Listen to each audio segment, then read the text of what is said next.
देख रहे हैं इस अभिमानी, इस उदंडी को विश्वामित्र कैसे मंद मंद मुस्कुरा रहा है, कैसे मेरा उपहास कर रहा है।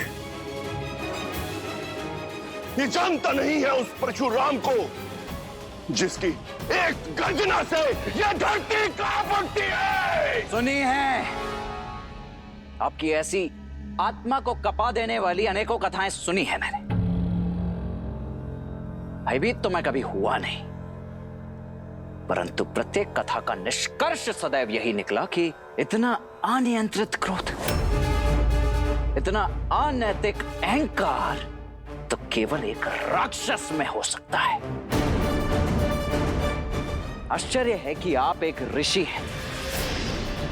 जाइए महर्षि, मैं आपको केवल इसीलिए छोड़ रहा हूं क्योंकि ब्रह्म हत्या का पाप मुझे रघुवंश पर नहीं चाहिए।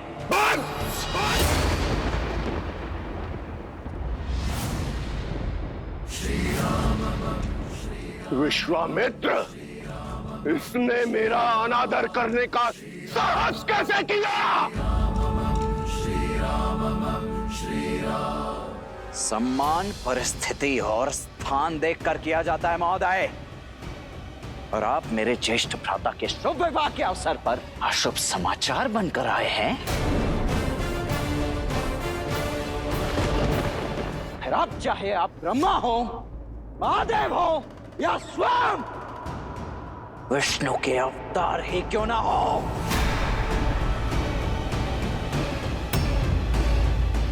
आपके समक्ष ये लक्ष्मण खड़ा है। आप होंगे संसार के भगवान, मेरे भगवान।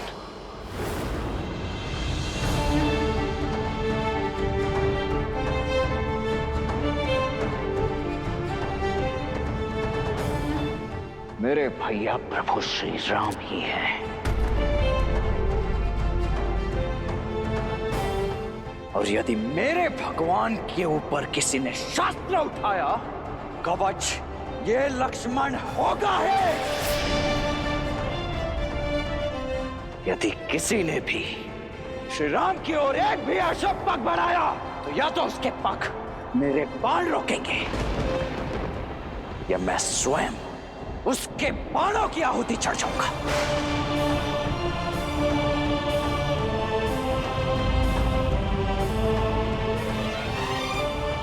दशरथ पुत्र लक्ष्मण की, श्री रामचंद्र की, श्री रामचंद्र की, राम लक्ष्मण की, राम लक्ष्मण की।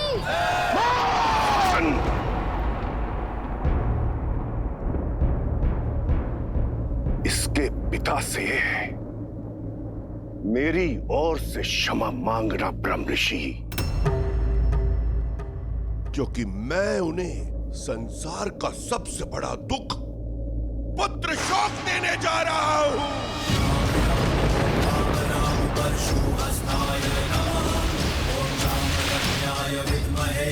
महावीराय धीमहि तन्नो परशुराम प्रचोदयात्।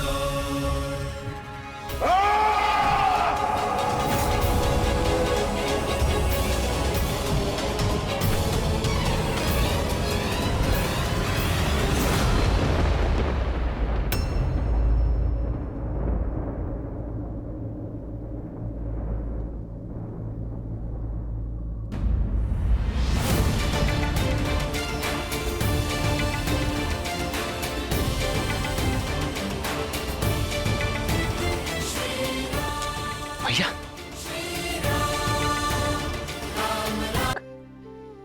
अपनी भाई की अज्ञानता के लिए क्षमा चाहता हूं। दया कीजिए प्रभु। जब मृत्यु सामने आई तो क्षमा याचना करने लगे। कदाचित तुम्हें स्मरण नहीं है राम कि परशुराम की झोली में क्षमा नहीं है।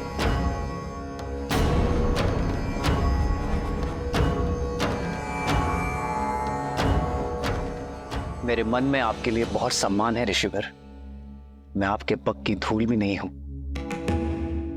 किंतु यदि प्रश्न मेरे भाई की सुरक्षा पर उठा तो विश्वामित्र और वशिष्ठ का ये शिष्य रघुवंशी राम आपको उत्तर देने में विवश होगा।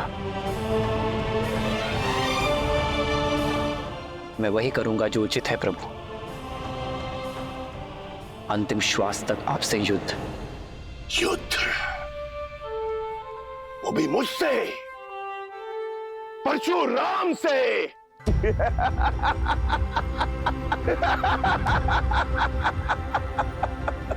जिसने कार्तिवीर्य अर्जुन की 998 भुजाएं काटकर उसके सर को धड़ से अलग कर दिया, उस परशुराम से जिसे बिना तोड़े धनुष पर प्रत्यंचा चढ़ाना नहीं आता, वो इस परशुराम के समक्ष शस्त्र उठाएगा।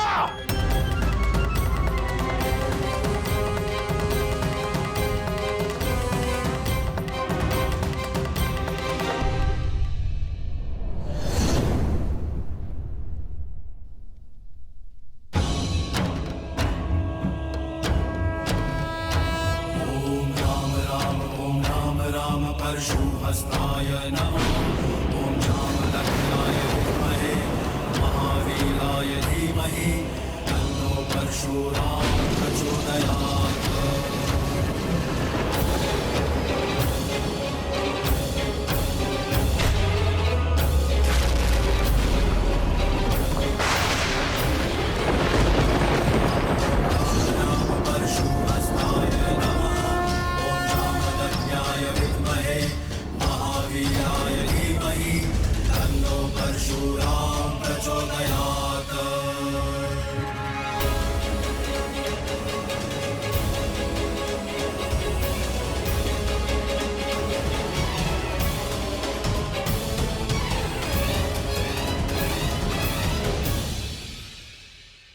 पिनाक को तोड़ने का मद रखने वाले बालक, ये श्री हरि नारायण का धनुष सारंग है। महादेव के धनुष को तो तुमने भूल से तोड़ दिया, अब इसे उठाओ और चढ़ाओ इस पर प्रत्यंचा।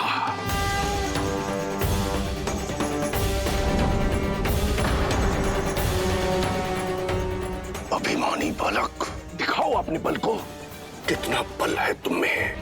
अरे प्रत्यंचा चढ़ाना तो दूर, तुम इसके भार को सह भी नहीं पाओगे।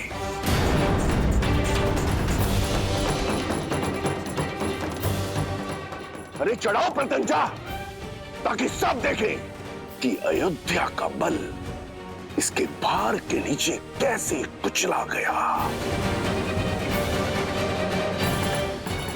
जो आज्ञा ऋषिवर।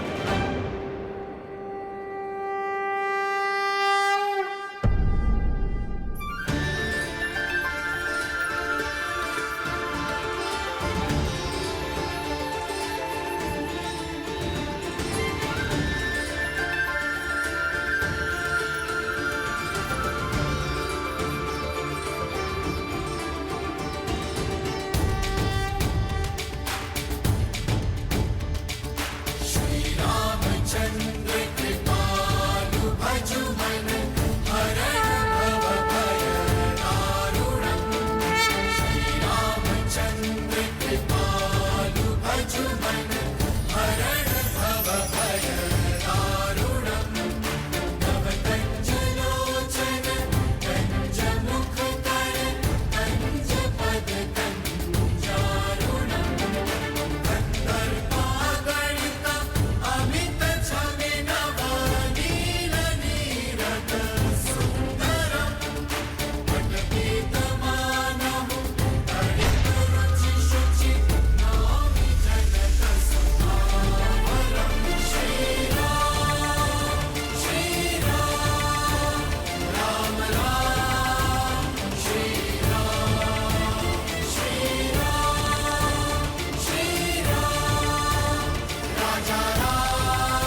अहंकारियों को 21 बार इस धरा से मिटाने के बाद भी मैं अपने अंदर के अहंकार को नहीं मिटा पाया।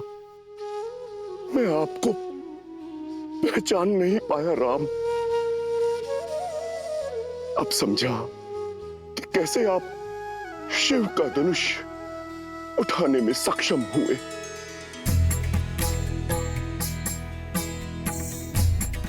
श्री रामचंद्र की जय। श्री रामचंद्र की जय। श्री रामचंद्र की जय। श्री रामचंद्र की जय। श्री रामचंद्र की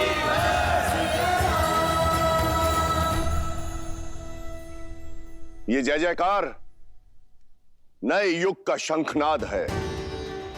त्रेता युग में उगे नए सूर्य का।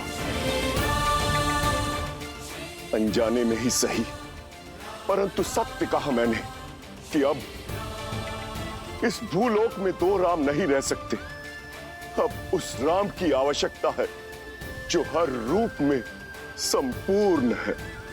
उस परशुराम की नहीं जो आवेश और क्रोध के कारण अपूर्ण है। भगवान परशुराम, वसंत के आने से ग्रीष्म का महत्व तो कम नहीं हो जाता, वैसे ही राम के आने से परशुराम का महत्व तो घट नहीं जाता। इस संसार को आज भी आपकी आवश्यकता है। चिरंजीवी बनके एक महागुरु के रूप में आपको युगों युगों तक रहना है। महान योद्धाओं को युद्ध की कला और योग का ज्ञान देना है। जो कुछ आपने महादेव से ग्रहण किया है उसे जनमानस को देना है, मानवता को देना है।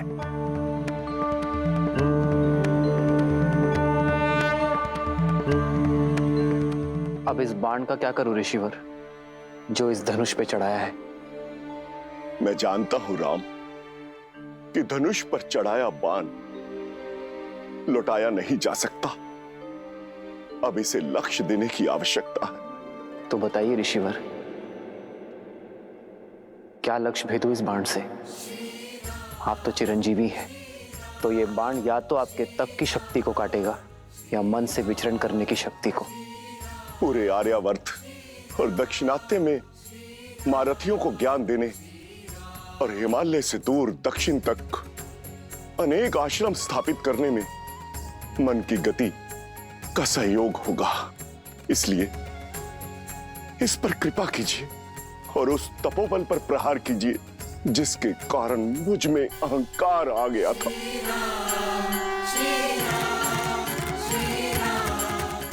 राम, इस बाण को पूर्व दिशा में छोड़िए ताकि मैं महेंद्र पर्वत पर जाकर पुनः तपस्या कर सकूं। समुद्र में डूबी वो भूमि पुनः प्राप्त कर सकूं जो वामन अवतार द्वारा असुर राजा महाबली को पाताल भेजते समय जल में समा गई थी। जाते जाते धर्म स्थापना और अधर्म के विनाश का दायित्व आपको सौंपकर मैं आपसे विदा लेता हूं राम, विदा लेता हूं। जो आज्ञा प्रभु।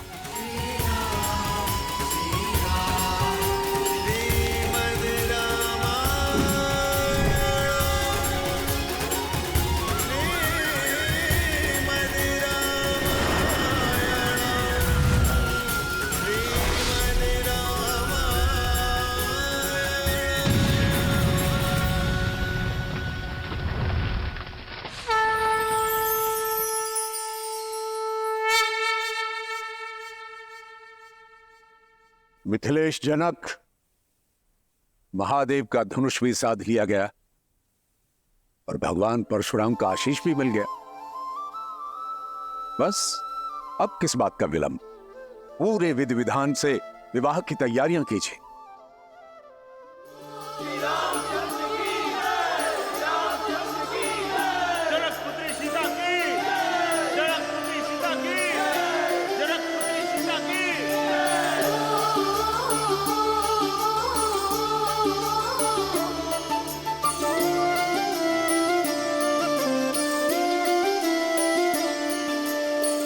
जन्म जन्म का है ये संगम, राम रतन सीता वैभव धन।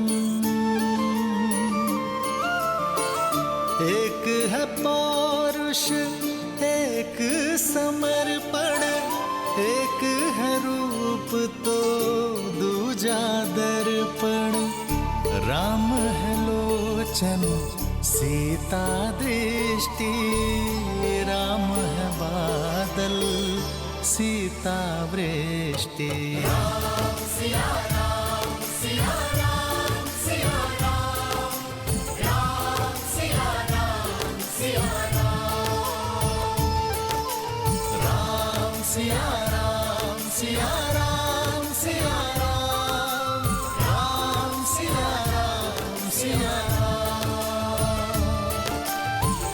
सीता को रखते हृदय रघुराई, पूरण राम को करने आई।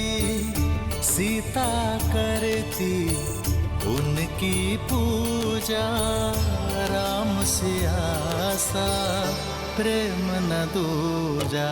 राम सिया राम सिया राम सिया राम, राम सिया राम सिया राम, सिया राम सिया राम। मैं जनक नंदिनी सीता आपको अपने बार और स्वयं को आपकी अर्धांगिनी के रूप में स्वीकार करती हूँ। ऐ जीवन के हर लाभ हानि, सुख दुख और धूप छांव में आपकी संगिनी बनकर रहूंगी। अब केवल मृत्यु ही मुझे आपसे अलग कर सकती है। जनक पुत्री सीता की, जनक पुत्री सीता की, जनक पुत्री सीता की, जनक पुत्री सीता की।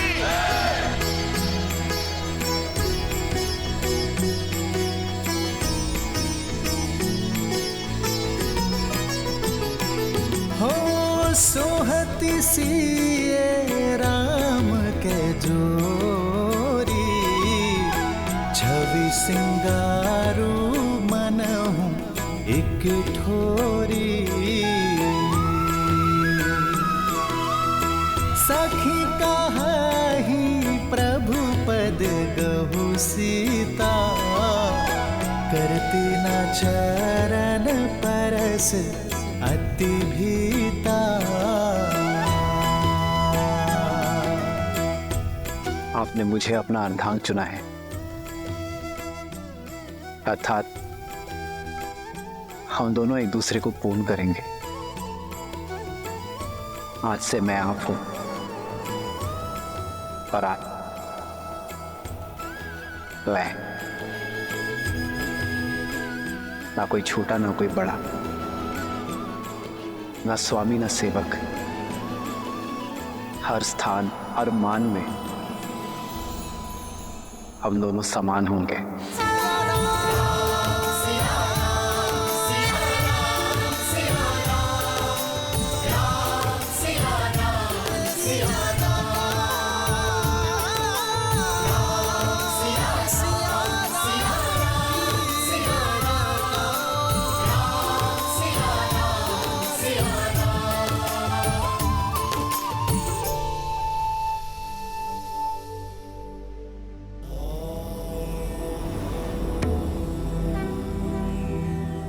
देवी के मुख को देखकर प्रतीत होता है कि मन में कोई शंका है।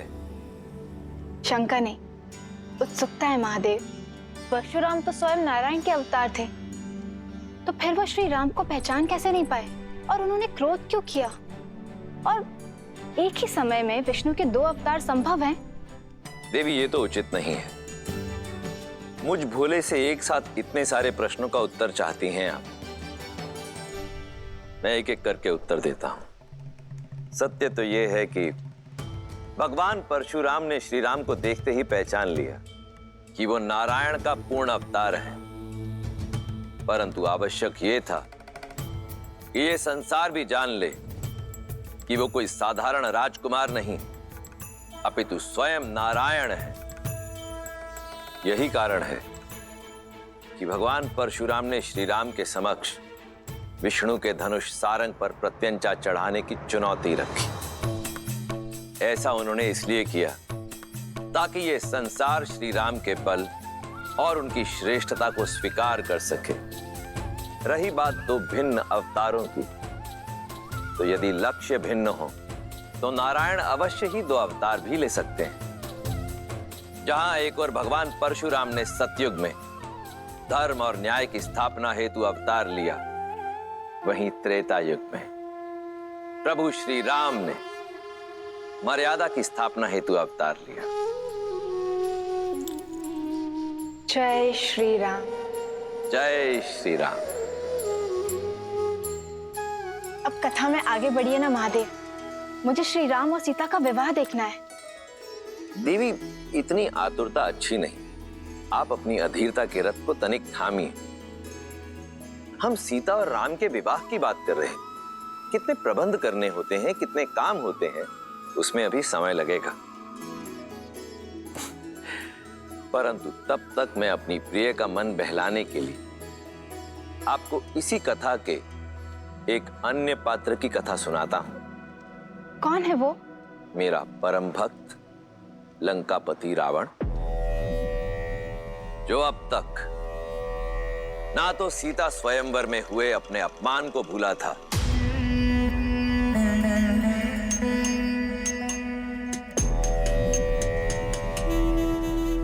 और ना ही भूला था देवी सीता के अप्रतिम सौंदर्य को।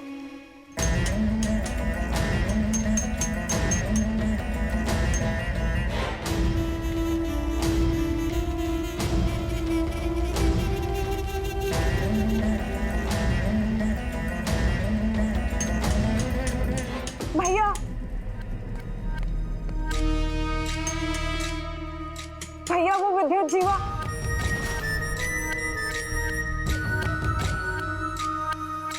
तब क्या किया तुम्हारे उद्दंडपति ने?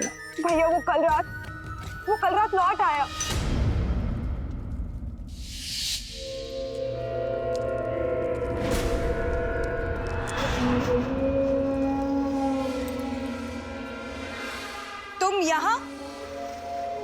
तुम यहाँ क्या कर रहे हो विद्युत जीवा? क्या एक पति को अपनी पत्नी, एक पिता को अपने पुत्र के पास होने का कोई अधिकार नहीं है? जैसे आए हो वैसे ही लौट जाओ विद्युत जीवा, अन्यथा भैया तुम्हारे प्राण ले लेंगे, क्योंकि वो अपना अपमान कभी भी नहीं भूलते। अपमान तो मेरा किया है तुम्हारे भाई ने। क्या अधिक चाहा था मैंने?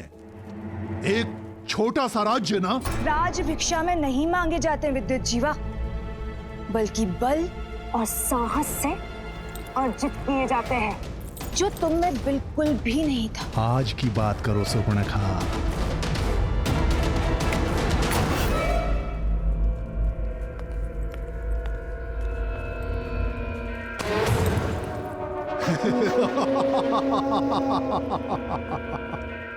अब मैं वो दुर्बल विद्युत जीवा नहीं रहा। अब मेरे पास माया युद्ध का छल भी है और दैत्य काल के का बल भी।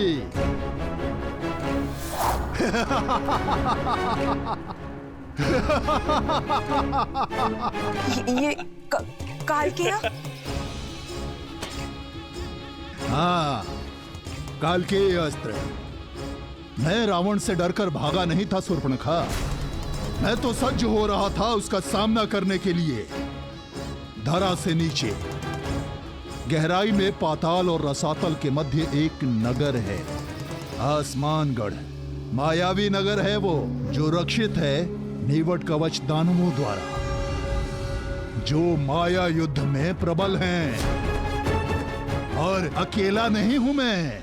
रावण के भय से छुपे आसमानगढ़ में मेरे संबंधी दैत्य काल के भी मेरे साथ हैं। कुछ नहीं कर पाएंगे तुम्हारे ये काल के, क्योंकि स्वयं काल मेरे महाशक्तिशाली भाई का दास है। महाशक्तिशाली?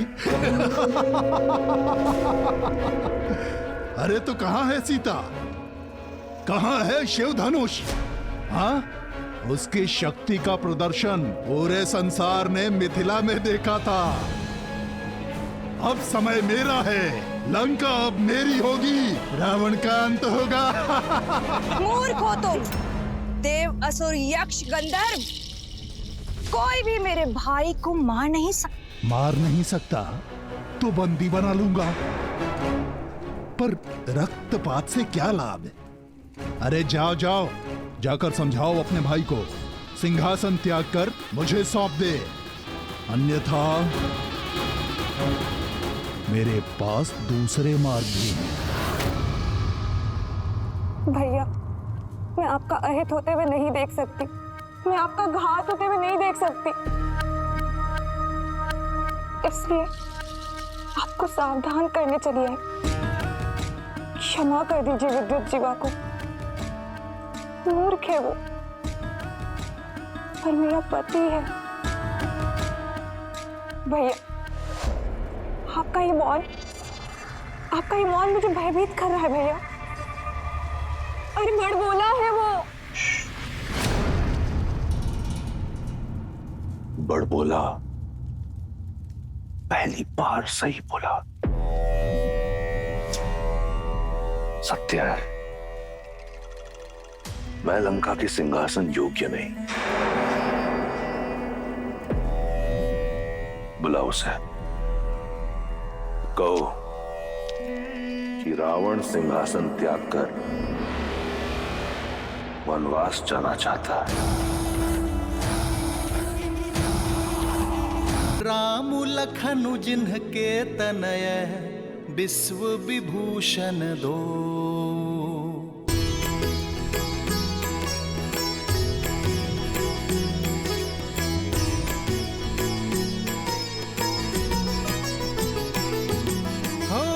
पूछन जो गुण तनय तुम्हारे, पुरुष सिंधति हूँ पुर उजियारे।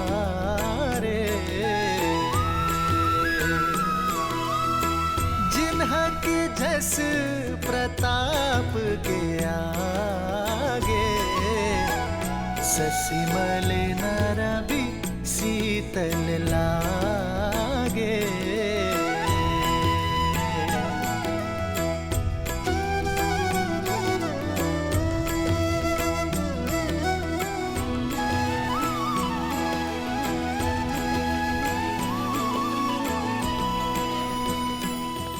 अयोध्या राज की जय हो। महाराज, मिथिला से आपके लिए संदेश है।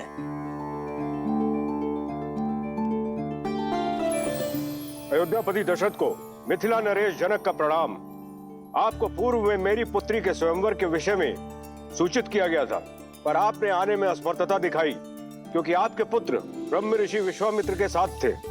महादेव की कृपा और मां गौरी के आशीर्वाद से ब्रह्म ऋषि विश्वामित्र आपके पुत्र राम और लक्ष्मण को स्वतः स्वयंवर में ले आए, और जब संसार का कोई शूरवीर शिव धनुष की प्रत्यंचा न चढ़ा पाया, तो ब्रह्म ऋषि के आदेश से आपके सुपुत्र श्री राम ने चुनौती पूरी कर दिखाई।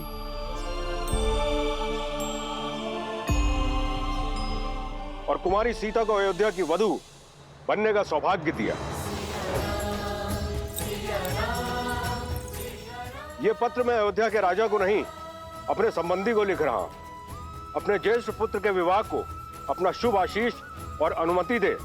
ब्रह्म ऋषि विश्वामित्र का अनुरोध और हम सबकी मनुहार है कि आप अयोध्या के सभी राजकुमारों सहित इस विवाह में सम्मिलित हों। राजर्षि परिवार, जनक, मिथिला, निवेदक, आर्यावर्त। दशरथ नंदन की, दशरथ नंदन की, दशरथ नंदन की। मेरे राम ने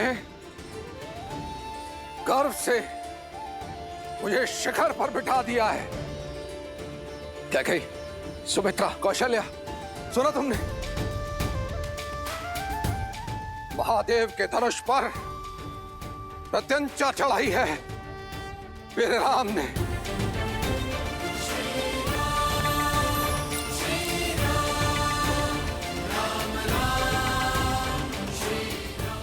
हमारे राम ने ये कार्य यदि कोई कर सकता था तो केवल हमारा राम। कदाचित मैं उसका ये शौर्य देख पाती, भरी सभा में उसे गले लगाकर उसे बधाई दे पाती। दीदी, हमारा राम, सुमित्रा।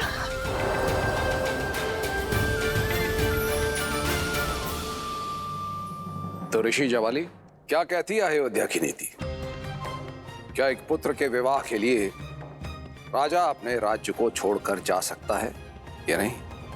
अति शीघ्र महाराज, परंतु उससे पहले एक शिष्टमंडल नवसंबंधियों के साथ उपहार समेत भेज देना चाहिए। तो उस शिष्टमंडल को तुरंत प्रस्थान करना चाहिए। जी। ब्राह्मणों और पुरोहितों के दल को मिथिला की ओर प्रस्थान करने के लिए कहें। राजा जनक को सूचित किया जाए कि समस्त अयोध्या अपने राम के विवाह की साक्षी बनने के लिए मिथिला आ रही है। समय व्यर्थ ना करें ऋषि जवाली, मेरे राम का विवाह है, विलंब ना हो। जैसी आपकी आज्ञा। महामंत्री सुमंत्र, अयोध्या के सभी रथों को सज्ज कीजिए और उन्हें उपहारों से लाद दीजिए। जो आज्ञा महाराज।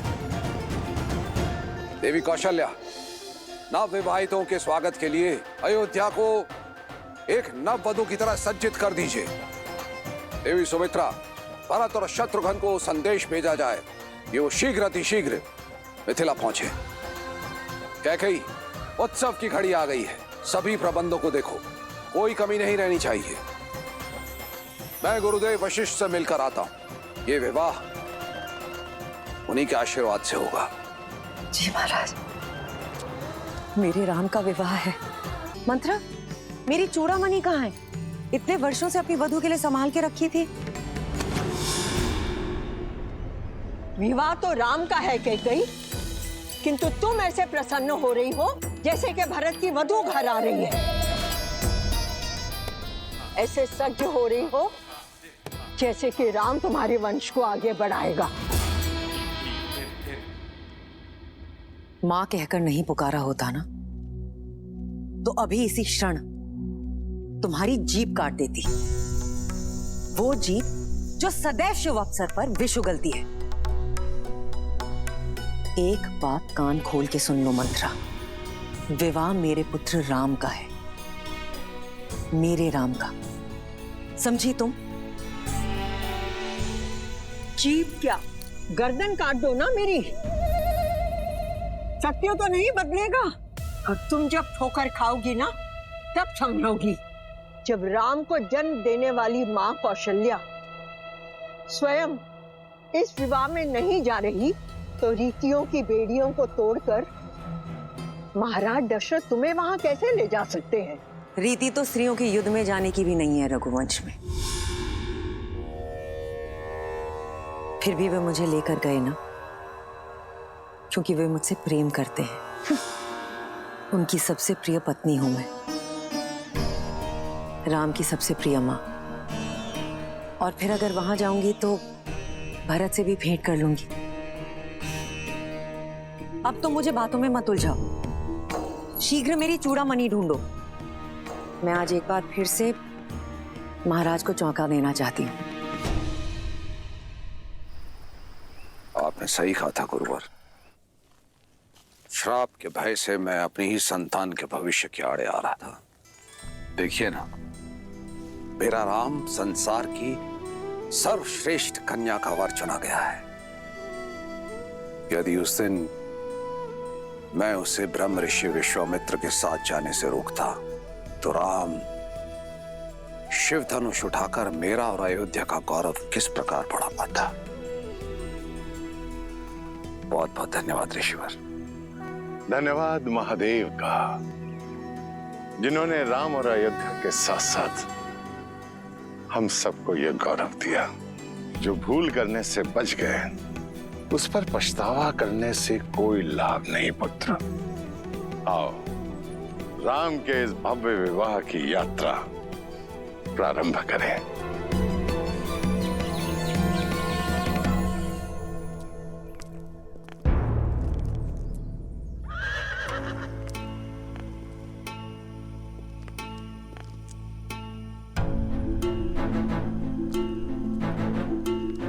महाराज, इतना विलंब क्यों कर रहे हैं? शीघ्र चलिए, जनक वहां हमारी प्रतीक्षा में है। हम दोनों साथ मिलकर अपने राम के भव्य विवाह को देखेंगे। आज देखिए कैसे अश्वपति की पुत्री महाराज दशरथ के रथ को वायु के वेग से लेकर जाती है। शीघ्र आइए। कैकेयी, ये समय ठिठोली का नहीं है, मुझे विलंब हो रहा है, नीचे आओ। बस करेंगे। कोई भी रीति या नीति मुझे अपने राम के विवाह में जाने से नहीं रोक सकती महाराज। कौशल्या और सुमित्रा भी राम की मां है, किंतु वो भी तो नहीं जा रही। और फिर परिस्थितियां भी अनुकूल नहीं है। राम के द्वारा धनुष को भंग करने के कारण बहुत से राजाओं के स्वप्न भंग हुए हैं और ईर्ष्या में वो मिथिला और अयोध्या के शत्रु बन बैठे हैं। इसी कारणवश यदि मार्ग में कोई अनहोनी हो गई तो तब तो मेरा जाना और आवश्यक है महाराज, आपकी रक्षा करने के लिए। कैकेयी, मैं अपनी नहीं अयोध्या की बात कर रहा हूं। ना ही तो कोई मेरा पुत्र है और ना ही कोई मंत्री, वो तो केवल तुम। सुमित्रा और कौशल्या परिवार को संभाल सकती हैं, किंतु सुरक्षा की दृष्टि से सबसे श्रेष्ठ तो तुम ही हो कैकेयी। किंतु मेरे राम का विवाह है महाराज, ये अवसर मुझसे मत छीनिए। मैं अपने राम को फेरे लेते हुए देखना चाहती हूँ। कैकेयी, धर्म पत्नी हो, धर्म संकट में मत डालो।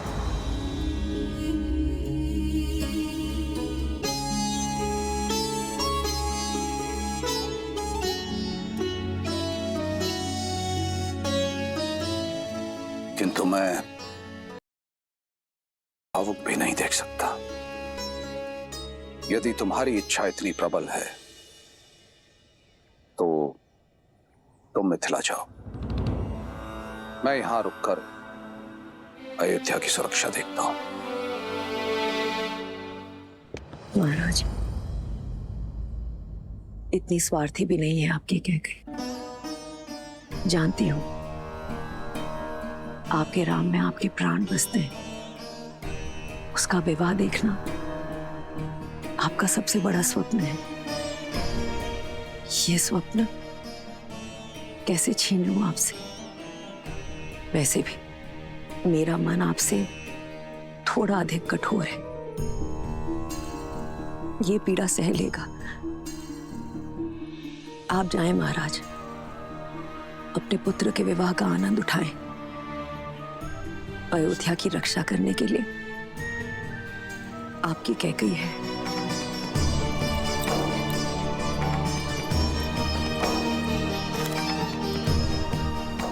और महाराज, मुझे तो वैसे भी यहां रहकर राम और वधू सीता के स्वागत के प्रबंध करने हैं।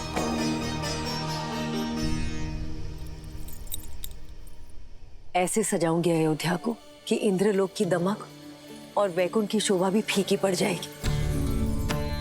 प्रिय कैकेयी, ये मेरा वचन है, अगली बार कोई बाधा नहीं होगी। हमारे पुत्र भरत के विवाह में उसकी माता अवश्य उपस्थित होगी और वो हर रीति में सम्मिलित होंगी। आप राम और सीता को मेरा प्रेम दीजिएगा। आप जाए महाराज, विदा।